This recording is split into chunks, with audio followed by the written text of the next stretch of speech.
Melihat lebih dekat anak gajah Sumatera yang baru lahir. Selamat pagi semuanya, kabar gembira dari tim Flying Squad.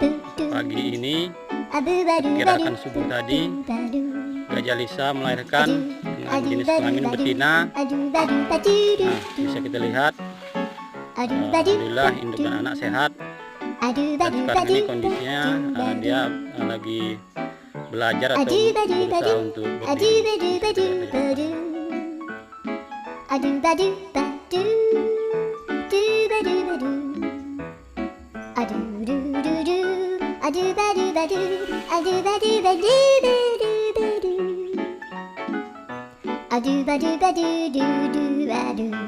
Halo Lisa, selamat ya Lisa.